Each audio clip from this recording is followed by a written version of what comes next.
বিশ্ব সুন্দরী প্রতিযোগিতার চরম উত্তেজনায় এবার চোখ ধাঁধানো সাফল্যের গল্প লিখলেন বাংলাদেশের মিস ইউনিভার্স তানজিয়া জামান মিথিলা।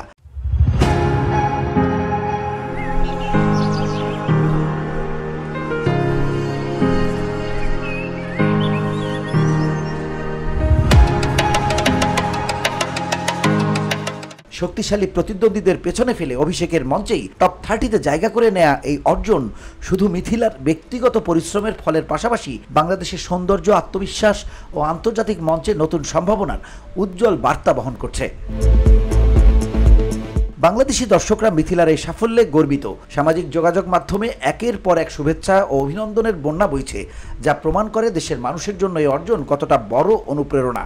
মিথিলার আত্মবিশ্বাস, দক্ষতা এবং মাধুর্য আন্তর্জাতিক মানের প্রতিযোগিতায় আমাদের দেশের উপস্থিতিকে নতুন উচ্চতায় নিয়ে গেছে। বিশ্ব সুন্দরী প্রতিযোগিতার এই মঞ্চে বাংলাদেশি প্রতিনিধির আত্মপ্রকাশ যে শুধু ব্যক্তিগত সাফল্য নয়, তা এবার পুরো বিশ্বের সামনে স্পষ্ট হয়ে উঠেছে। মিথিলার এই যাত্রা আগামীতে আরও বড় স্বপ্ন দেখার পথ খুলে দেবে নতুন প্রজন্মের জন্য। এদিকে পিপলস চয়েস ভোটে তৃতীয় স্থান অধিকার করলেও মিথিলা আবারও সুইমস্যুট রাউন্ডে অসাধারণ পারফরমেন্স করে সেরা 30-এ জায়গা নিশ্চিত করেন। তবে পিপলস চয়েস ভোটে যদি তিনি শীর্ষে থাকতে পারতেন, তাহলে সরাসরি সেরা 30-এ চলে যেতে পারতেন।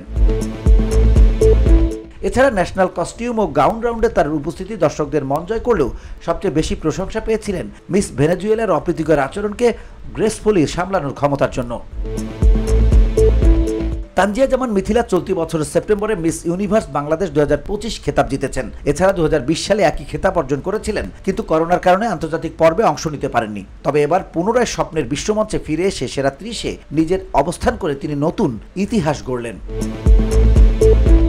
VOD Bangla news desk.